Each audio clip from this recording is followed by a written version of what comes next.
Hello and welcome to the Everything is Black and White podcast. It's time for episode 10 of Just Take 3 with me, Andrew Musgrove, and Me, Sam Mulliner, episode 10. episode 10. And it is actually Sam Mullen. His voice might sound a little bit different because he's been under the weather, bless his cotton socks, but he's soldiered on through and he's on the podcast today. Because I am committed, I am brave, I am reliable, and that's why we carry on. We go again. Yes, and I'm sure our listeners, our viewers, appreciate your effort and commitment, that you're not tucked up in bed with a Lemsip. Other medicines are available and you're here on the podcast. But aside from being a little bit under the weather, are you all right? Are you coping? Are you doing? You well? Yeah, other than that, in relatively good form. Yeah, Fulham wasn't a fun day, but, we go again. Is this going out after the City game? It is, yes, it is. Oh, can you believe how easily Dan Burn dealt with Haaland? Unbelievable. Oh, Unbelievable. and what about that goal?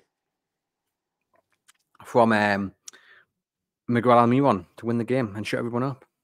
Who'd have thought it? Scenes. In reality, probably going to be a thumping off sea. But hey-o. Yeah, I'm there for that. I'm up at the weekend. This is as I said the other day. This is the first time I've had tickets through the ballot for the Man City game. So yeah, Well, I'm hopefully, I'm quite excited actually because I'm in the sensory room with my son who is autistic. So it's the first time. It's a great.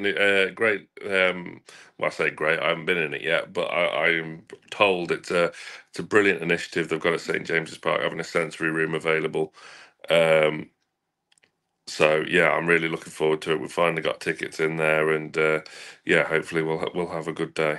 it is a great initiative, and we don't often praise Mike Ashley or his era, but that was in place before the current owners took over Newcastle United. So for all the nightmare memories we've got of Mike Ashley, there were things going on in the background and good people working there and making sure that people like your son with autism can enjoy the match that in a way that suits him. So that is It's important probably to know. more down to the brilliant people that work at Newcastle United and the Newcastle United Foundation, as opposed to Mike Ashley himself. No, but the point being, I think sometimes we praise the club for the facilities they've got, and it's come on leaps and bounds in many ways.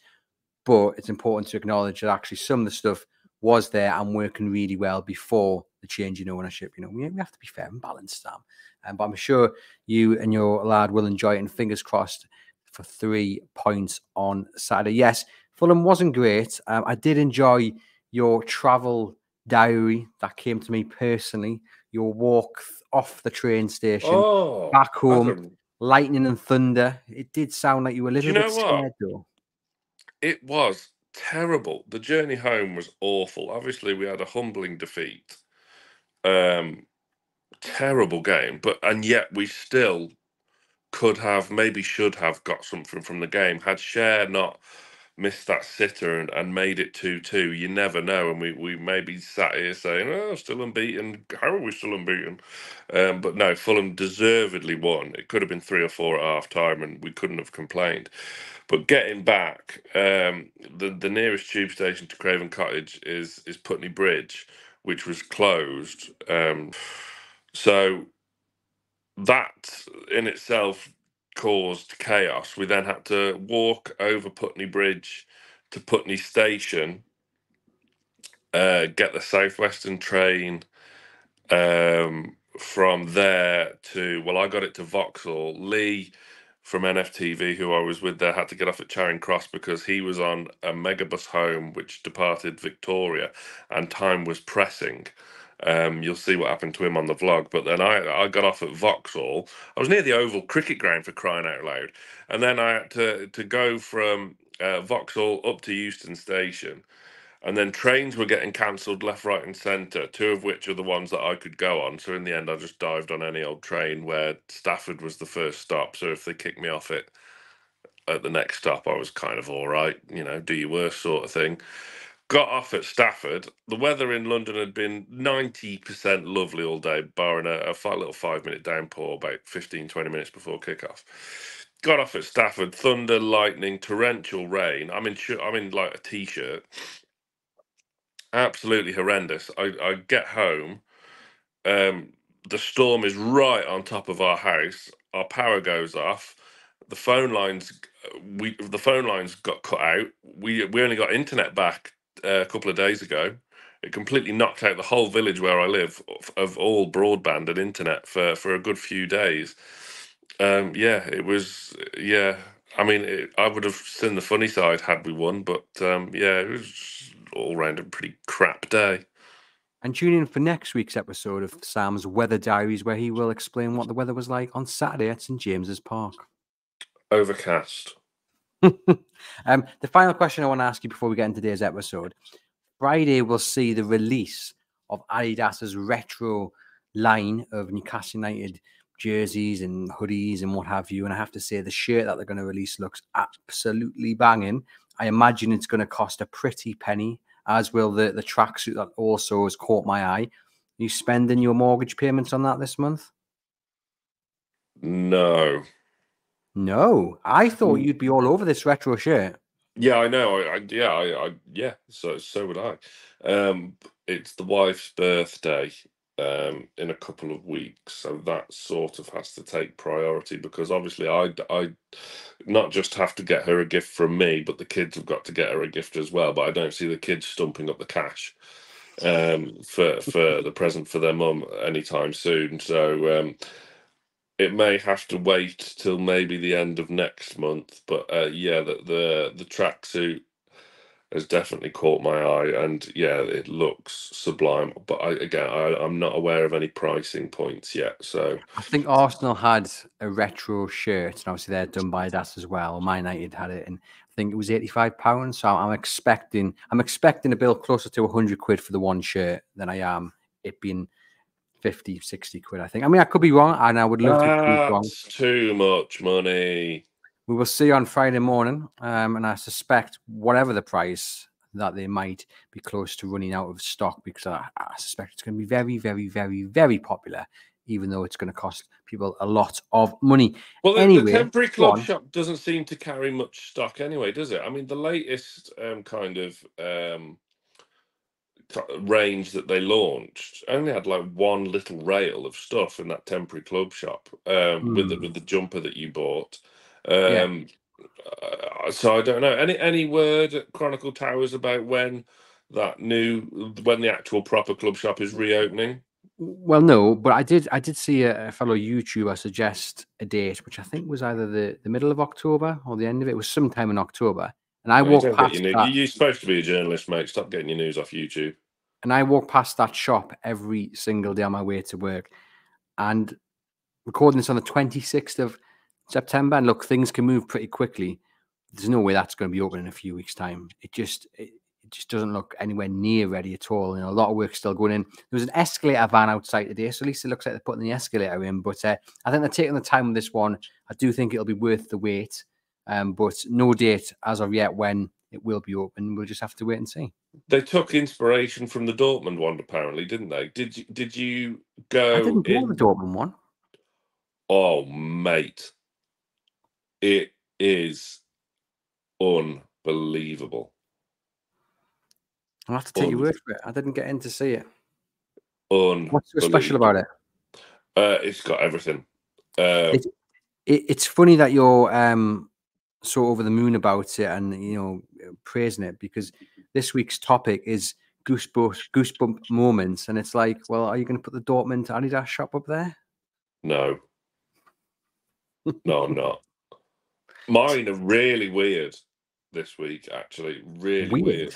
Yeah, because two out of the three are actually games that we lost. Well, you see, I've only gone for one game in my pick. There's other moments connected to Newcastle United that I've gone for. I haven't gone for 3 games. I've gone for 1 game, and the other 2 are moments that we all experienced in person, or some of us did, that did give us that goosebump feeling. So I'm going to be Someone intrigued must to did. see. Was that a dig? I think I know what one of yours is Oh, it now. wasn't a dig, and no, not a dig at anyone. You know, it wasn't a dig at anyone at all. Just personal to me, these choices. And we'll remind you of how this works. We're stuck on a desert island. We've somehow got the ability to watch Newcastle United highlight reels of certain moments, certain games, certain players. And this week, episode 10, it is the moments that give you the goosebumps. Sam has picked the category, so as it's your category, Sam, I'll let you go first. Okay. So I struggled to narrow this down to three, but this one was always kind of the ever present, and it is a game. It was a match day, but it wasn't the match itself. It was one moment. It was kind of the whole day. Look, it was the first game back after the takeover, which was obviously it happened in the international break, didn't it? We played Spurs on a Sunday, um, and the whole day just gave me chills throughout, and it was so surreal.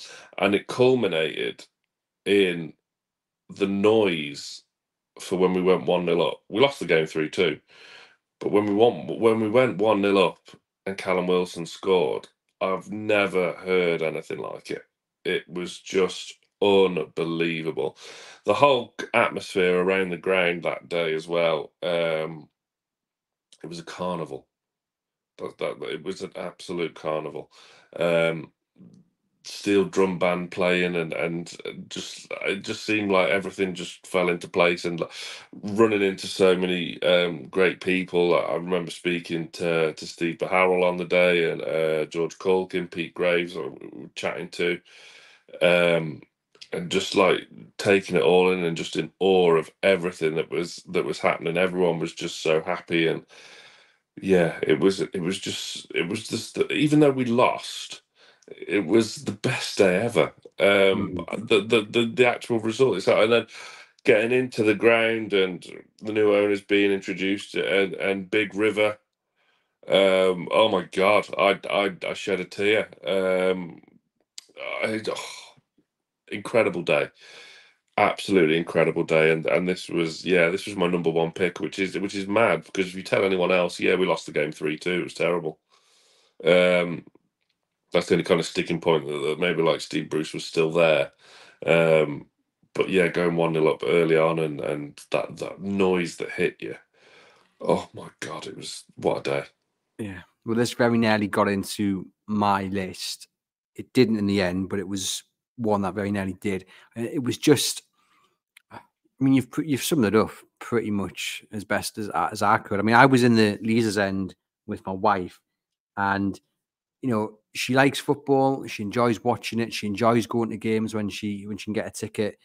But she just didn't understand what was going on in terms of why there were grown men crying, why I was hugging a total stranger next to me when Big River was playing, and why I was streaming with tears. And I actually think that actual moment was probably the moment when she did get it, when she understood that this is more than just football. This is a way of life. This means so much to Newcastle United fans. And when the new owners were introduced, like I say, the banner came out by War Flags, it was a feeling that it'll stay with me forever, and I suspect it'll stay with you and our viewers and listeners forever, because it was just the final nail in the coffin of Mike Ashley. And obviously we'd had a week or so to get used to the fact that we had new owners, but until you saw them in the stand, and you felt that feeling of euphoria, it didn't seem quite real. And of course, like you say, we lost the game. Steve Bruce was in charge for that 1000th game, but still, that pre-match feeling is just something that will never ever leave me, because it was just a feeling of joy, relief, and like I say, you looked around and you had grown men crying their eyes out, which you don't often see, and strangers hugging one another. It was just a very, very special moment in those moments building up to kick off. Yeah, I got up there so early. Um, so yeah, I was there early doors. I couldn't wait to go up there because I couldn't make it up for takeover day. I was stuck at work and I ended up doing Sky via Skype. Um, First person interviewed after it was made official on Sky Sports News, by the way. This guy. Yeah. Anyway, but yeah, that day, yeah, it was just carnival is the only way I can describe it. It was incredible. Everyone was just so happy and so upbeat, and yeah, it was an incredible feeling and an amazing day. Well, it's Yeah, funny that you've picked that game because the first choice for me was Takeover Day. yeah, I Um, was I was expecting that, but again, that's not so much more personal to me as because I mm. wasn't I was stuck at work. I mean, to be able to work it as a journalist covering it for the Chronicle was something special as well. But then to be there as a fan, my wife, who's also a journalist, actually rocked up. She worked for another company at the time. So She we got to was. kind of Some would say she was at the forefront of Britain's conversation. yes, good old LBC and Global. Oh, all Um, right. I was trying to dance around it. It's You all didn't have to right. spell It's it all out. right. There's other radio stations you can listen to, but we actually got to work that day together, which was really good, which was really nice. And then my dad rocked up about an hour before it was confirmed because I had two phones on me. I had my work phone and my personal phone, taking videos, vox pops, Woo. and all that. Andy And two phones over here. yeah, the batteries were dying. So I literally had like 6% on each phone. And obviously the takeover hadn't even been announced. We knew it was coming. But I was like, I need, So my dad rocked up with about 5 battery packs in his pockets. So What to a man. save the day. And then obviously stopped, it got confirmed. And then we ended up in the Strawberry for a couple of pints back in the days when I did drink. So to have that whole day of different experiences with the people that mean the most to me, and with my dad as well, we go to games and we love Newcastle United, and he'd experienced the 14 years of Mike Ashley like I had. So to have that moment where it was all over, it was all done, and we could celebrate, it was really, really special. To be able to do that with the people closest to you.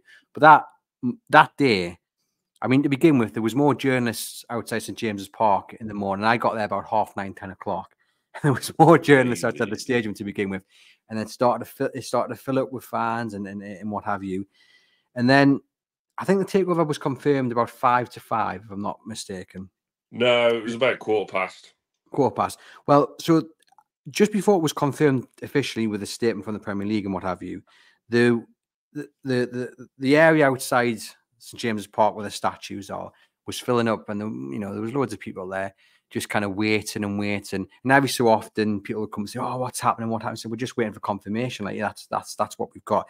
And someone was walking along Strawberry Place and shouted over, "It's done! It's done! It's done!" So this initial cheer went up, and hey, and then everyone turned around to the pack of journalists that were actually there for confirmation. We're like, we've got nothing here. I don't know where that's come from. We've got nothing here. So it was a bit of a false alarm. And then 5 minutes later, finally, the email dropped, the confirmation dropped. And then you had this just massive. Well, it kind of came in stages, because there were people up top on the steps. There were people to the left, to the right. And it was kind of, it went through in like a bit of a up and down. And then all of a sudden, collectively, this massive roar. And you could hear people crying and cheering, and it was just a whole mix of emotions. But I tell you what, I just watched the video back of the moment that it was confirmed. The smile on my face, the smile on people around me is just something special. Like, you were grinning like a Cheshire cat. And then the cheering and the chanting and the hugging, because again, it was about that relief. Mike Ashley is finally sold up to owners who are ambitious and want the club to do well, not just exist. And again, you had strangers hugging each other, and it was just such a special moment. Of course, the party went on throughout the night. Sam Fender rocked up, the Strawberry got taken over, and it was just a really, really special day. That again will live with you for forever, I think. Yeah. We did some brilliant content as well at Newcastle Fans TV, of which I was no part of whatsoever. Because, as I say, I was stuck at work until 10 p.m. that night, when all I wanted to do was hop in the car and come up as as safely as possible on the roads, and getting on the hashtag cans. But I couldn't. But yeah, Lee, Johnny, and the rest of the lads did some brilliant work that night, encapsulating the atmosphere. Yeah, it was incredible. I was obviously gutted I couldn't be there, but you couldn't obviously really be gutted because I was over the moon that it had actually happened, and yeah, incredible. I'm going to on I that day. preferred when it got dark, and there's some brilliant still photography from that night as well, with obviously the flares going off, and as it was starting to go dark, that Newcastle United monochrome sign lights up, and with the smoke of the flares just going across it gently. I think that was a beautiful photo. But yeah, a lot of people will have their own individual memories of that night, and it'll be special to so many. Yeah, just what a day, what a time, what I had my camera with me, like my personal one that I do a bit of photography on the side, and I remember taking a picture of the crowd. In particular, there was this father who had his kid like kind of in his arms on his shoulder, looking drinking at a can of Foster's. No, don't sour the moment. Looking at the sorry. statue, so they had their back to me, so I couldn't see their faces about, but he was lifting them up, and they were looking at the statues and all the people singing and chanting, and that just seemed like such an important moment because that little kid must have been 3 or 4 at best, and fingers crossed, all he knows is an ambitious Newcastle United. He doesn't ever have to go through the heartache of an unambitious owner, and it just seemed a really, nice moment to capture of the day. But yeah, there's my pick. What's your second pick? So the second pick was from a game we also lost. Again, a bit of a personal memory of mine. Growing up as a kid, seeing us walk out at Wembley. I wasn't there that day. This is the FA Cup final against Arsenal. I'm referring to. 97-98 season with Kenny Dalglish, but it was when the FA Cup final was still a huge deal. The build-up used to start from 9 a.m. on BBC One. Everything from like getting a helicopter over the team buses, watching them drive to Wembley Stadium, and then seeing us walk out at Wembley for the first time in an FA Cup final. Obviously not the first time, but my first time. It was a Goosebumps moment as a little kid. Obviously being so close to winning the league, after a couple of second place finishes, and then you're in the FA Cup final. Yes, the game didn't go our way, and at 1-0, like Shearer hit the post and Dabazas had one off the bar, and you just think, well, if one of them went in, then who knows? But obviously, it was a fantastic Arsenal side, wasn't it? But yeah, just seeing them come out of the Wembley tunnel, making that long walk at the old Wembley. I thought it was something very special, and I don't think the FA Cup is in as bad a state as it was maybe 10 years ago, but it's still got a bit of a way to go to get back to kind of the last of the glory days that around that time that it was. Yeah, no, I mean the FA Cup's a very special competition, isn't it? And it's the one I think you'd want to win outside of the League Cup. If you were offered any, you'd take any. But the FA Cup's something special about it. I mean, what I remember about those two finals is the reception when the team came back. I think it was probably can't remember exactly which one. I think it was probably the Arsenal final, and they came back to the Civic Centre. I mean, I had to be put up in a tree just to get a glimpse of the bus. I mean, I was nowhere near the Civic Centre, to be quite honest with you, because there was just thousands of people out. And again, it just reaffirms just what this club means to people and how much it will mean when they finally do win a trophy. I mean, just to have that sheer amount of people out to welcome back a club that hadn't won the competition, just very, very special. And it's funny because my second pick is linked to the League Cup final. and I very nearly put Trafalgar Square in there the night before, because that again is just another reminder of how much people are committed to this great club and how much they just want to celebrate it. And thousands of people again in London, the poor tourists didn't have any idea what was going on, and some wonderful videos and photography from that night as well. But I've gone for the actual day of the League Cup final and the pre-match inside the stadium, when war flags held up the black and white, whatever you want, bits of material, and it was flags, and it was just waving about, and it was wonderful. And I cried. I got really emotional. I was in the press box, and I wasn't the only one that shed a tear. But it just sent goosebumps just throughout my body. We were in a League Cup final. We win a final was the important bit. And yes, okay, it didn't go to plan, but that 5 minutes before the game kicked off was just so special, so emotional. And I shed a tear. It was just a very, very, very special way to build up to the game and to mark the occasion. And hopefully next time they get to a final, they can win it. Because I don't want to be sitting here in a few years' time picking at goosebumps moments, and we're picking finals that they haven't won. Yeah, I think with that, I mean, I don't want to cast aspersions on your pick because it's obviously all personal to you as well, but I think we peaked the day before. Yeah. I think we'd peaked then. The kind of final was not a damp squib, but it just came when we were playing it.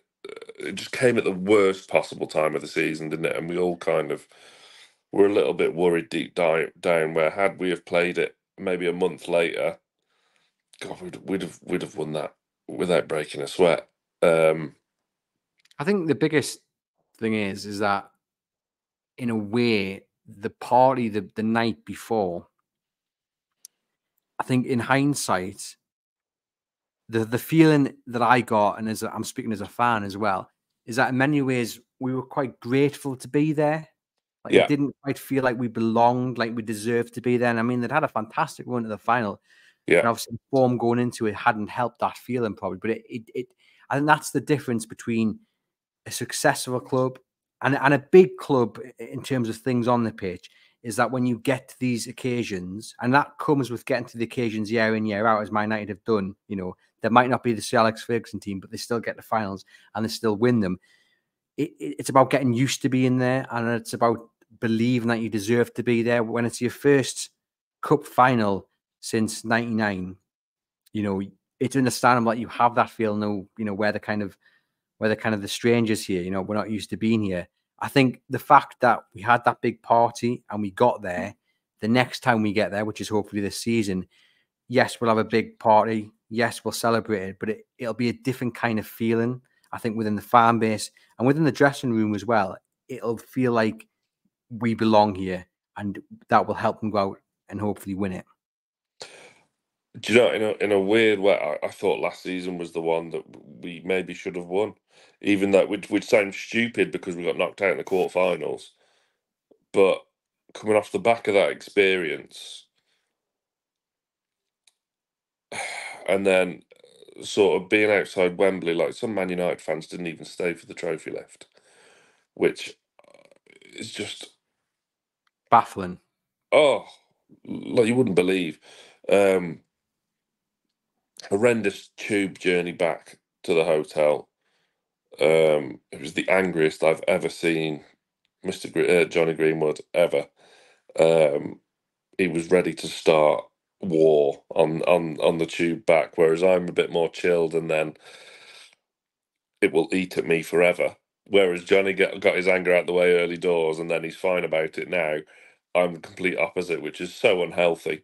Well, I still look back on that game as a missed opportunity, because I hate it. I in many can't ways, watch it. no, I'd rather Newcastle United have got thumped 4-0 and deservedly get thumped. Whereas I look back on that game and think, Man United, they were just average, and Newcastle just did not turn up and take advantage of that. And yes, it was form, etc., etc. But what a missed opportunity, because if Newcastle United had even just given 80% of what we know they can do at their best, they would have won that game. And it hurts a lot more when you've been beaten by an average side who didn't really have to do too much, rather than if you've been beaten by a side who deserved to win and always going to play you off the park. Yeah, so much about like Nick Pope missing in, and Maxi had a brilliant chance, didn't he? And like minutes later after he missed that, then Casemiro scored. But further to my point about last season, we were seconds away from beating Chelsea at Stamford Bridge to get to the semi-final, which would have been a two-legged tie against Borough, to then get to the final and face Liverpool under 23s, essentially. Oh, I just thought if we'd have got past that at Stamford Bridge, with having come off the back of that experience and ready to bounce back and go again, I just thought that was ours for the taking. No, And I agree. that But look, was equally as disappointing. this is going to go out on the Sunday after the Man City game. We then have Wimbledon on the Tuesday in the League Cup game. Hopefully Newcastle United will get through that. Then they will have Chelsea at home. The home advantage is massive. Things are looking positive. They've got to get past Wimbledon first, but the pathway to the quarters is there. So let's get on it, and let's hopefully progress and hopefully have another trip to Wembley. And let's not forget as well. Let's not discount as well about the run last season. We had it so tough. Yeah. Winning at Old Trafford, fantastic performance with Kraft and Dummett at the back, with Tino on the overlap, and then beating Man City, and being seconds away from beating Chelsea as well. It was equally as gutting, but I can't. Whereas I can watch the FA Cup final clips back. I can't watch that Carabao Cup. Yeah, well, fingers crossed they can get to the final and erase that final from your memory. My final pick then is a game, and it's a game Newcastle United won at home, and it is PSG in the Champions League. Interesting. Yeah, this was one of the ones I couldn't decide for. I still haven't decided my third one yet. But yeah, this was one of 3 or 4 that that came across my pathway, and absolutely rightly so. It was a very memorable day. We were both there. Yeah, I think we've talked about this game several times already in this series, and we'll probably talk about it several times more, because it is one of those games that, especially if you were there, and that's not discounting anyone who watches from afar on TV because you couldn't be there. That's not a dig at you, but being there in the stadium and being able to experience the performance that was put in.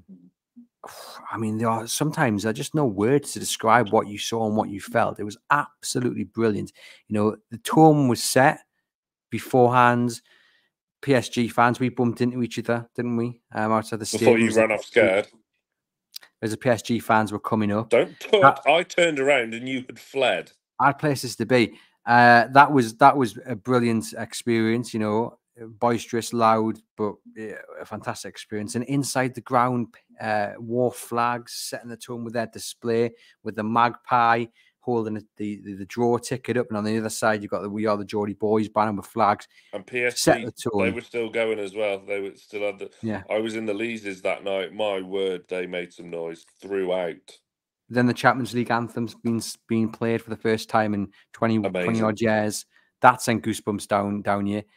I think the PSG players, and to a certain degree the fans, actually underestimated what they were going to face at St James's Park. I think they were totally thrown by the atmosphere, and every ball that went out for Newcastle throw of PSG, every tackle cheered. That Dan Burn clip goes viral every now and then. Anthony Gordon as well, cheering at the Leazer's end when he wins a goal kick or what have you. I think they totally underestimated Newcastle United. And then the goals, I mean, obviously it finishes with Cher's wonder strike, beautiful. But you have goals from Dan Burn. Yeah, I mean that's probably the one. When we talk about Dan Burn, how long was that wait though for the VAR to confirm it? And I knew, because I was stood right on top of it, I knew it was a goal straight away. Sean Longstaff as well getting one. Them share 3 out of the 4 3 out of the 4 goal scorers were there pre-takeover, and the only one that was Dan Burn of all people. So incredible. Fantastic. PSG, turned up with an absolute brain dead formation. They played 4-2-4. Their only player to come out of that game with any sort of credit was Zaire Emery, who is what a talent he is, by the way. He's still only a bambino now, so yeah, keep an eye out on watch his progress because he's going to be very, very special indeed. £100 million player, easy in the future. But at 3-1 though, you still think, oh my god.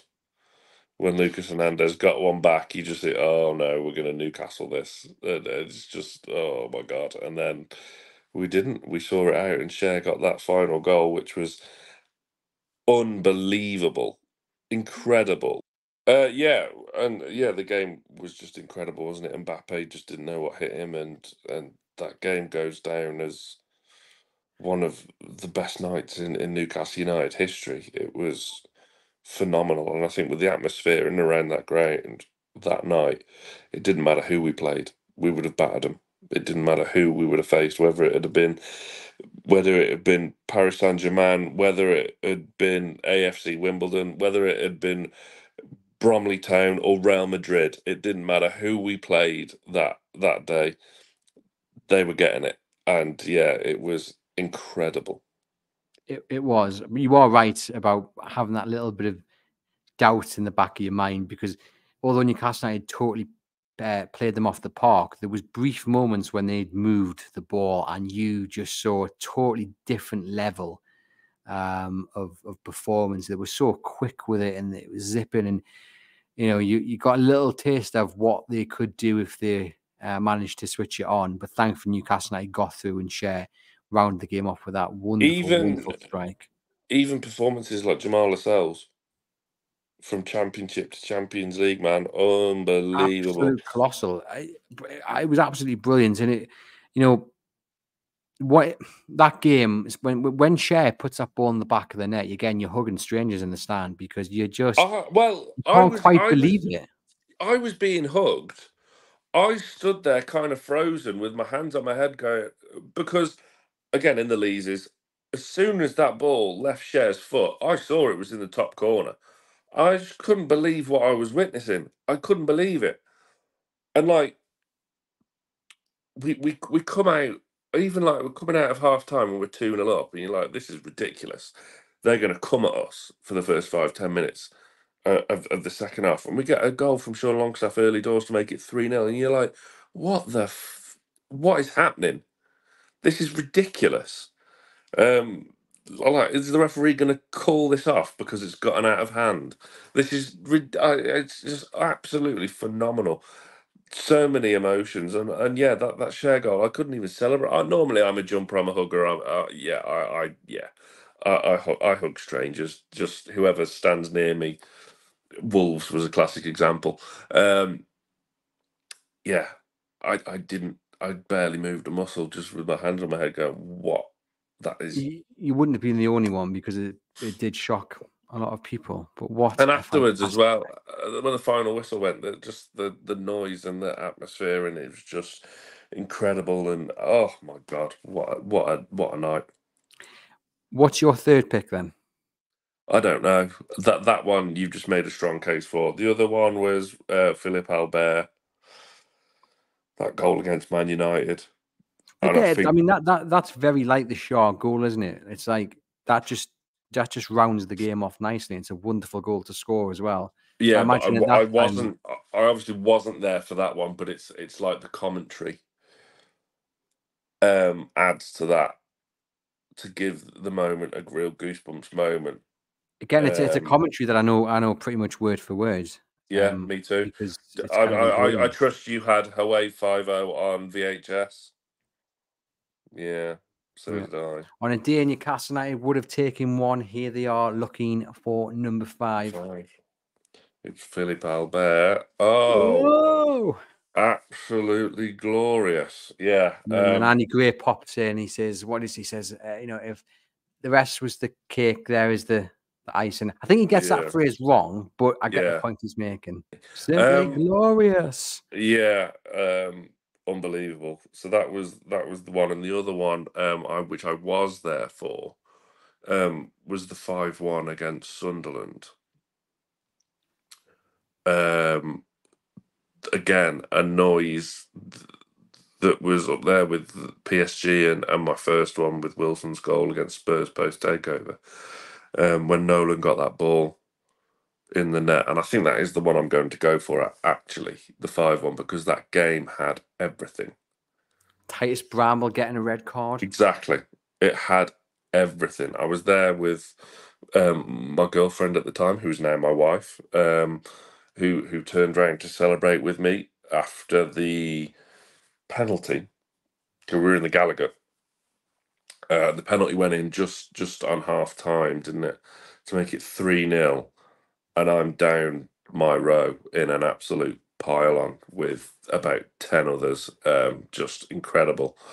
And then Justin Lockwood coming on the pitch at half time. He looks up at the Sunderland fans. You're right up there. Waves to them. He had some moments that season as well with Chet Tioti's goal against Arsenal. Yeah. I just remember Steve Bruce standing on the touchline, looking out, arms folded, and everyone serenading him with not such polite language. I'm just thinking like that. And just thinking he's going to be our manager one day. But just thinking, fair play. I mean, I don't know why he's standing out on the touchline, but he's taking it. And I don't know, it was just the whole stadium, like one voice, just serenading the opposition manager was something that I always remember from that. I mean, I missed my train afterwards. It was Halloween, wasn't it? And it was. And I tell you what, that Sunderland team wasn't bad, but they absolutely bottled it. And I was right there for it, and it was brilliant. And like, again, a little personal note, I had to be up at like 4 a.m. to go to that game because I had work beforehand. This was back in the day where my first job was a greenkeeper / farmer, and I literally had to get up at 4. Normally I would go to work for about 7 a.m, but because it was a midday kickoff, and obviously it takes me about 3.5, 4 hours there, and you want to get there with plenty of time. To razz round, cut the greens, run up the estate, and put some silage out for the cows. This is absolutely true. And then, get changed, have a quick shower, get in the car, razz up to Newcastle for the derby with the wife. And what an incredible day. Just had everything. It was brilliant. I mean, I think I've told the story about missing the train. It was Halloween. I was going back down to Sheffield where I was at university, but I had my flatmate's tickets for the Halloween party that evening. So it wasn't like how you are now. You have them all on your phone and you can just forward them on. I had them paper-wise. For some reason, I hadn't left them. So I had to get back down, had to pay 50 quid for a new train ticket. Basically, I saw the train pulling away, but I couldn't get there because it blocked off the station to allow the Sunderland fans to get home. So I had to pay 50 quid for a new ticket. No one ended up checking my ticket anyway. But I didn't care. Newcastle won 5-1. Absolute schoolboy error.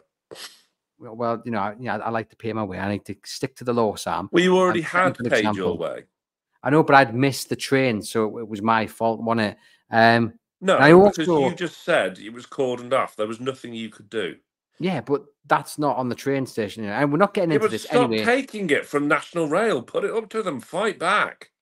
I mean, it's about 10 years ago now, if not longer. Yeah, but it doesn't sound like you're over it. I am past it. So yeah, but I didn't care. Newcastle had won and it absolutely thumped their nearest and dearest rival. So I can see why that's on your list. They're fantastic. So many moments. Like again, the noise for the first goal, the second goal when Nolan's through, and I'm looking across thinking, bloody hell, he could be off here, and that flag just does not go up correctly. And then the penalty, and it's 3-0 before half time, and then Bramble goes, and then Shola scores a nice goal to make it 4, and then Nolan gets his hat trick. Sunderland's goal was cheered by more than from the Newcastle fans, more than the Mackems up in level 7. But incredible day, incredible. Certainly was, and that is a wonderful way to round off episode 10 of Just Take 3. This episode was all about those moments that give you the goosebumps. We've got Newcastle United's first game after the takeover against Tottenham Hotspur. We've got the takeover day when it was finally confirmed Mike Ashley was on his way. We've got an FA Cup final from Sam. We've got the League Cup final from myself. PSG at home when Newcastle United won 4-1. And then Sam has settled there on Newcastle United 5, Sunderland 1 on Halloween 2010. Correct. There we go. What a wonderful selection of goosebump moments. Let me know in the comments on YouTube any moments that would get into your list. And for myself and Sam, we'll see you guys next week.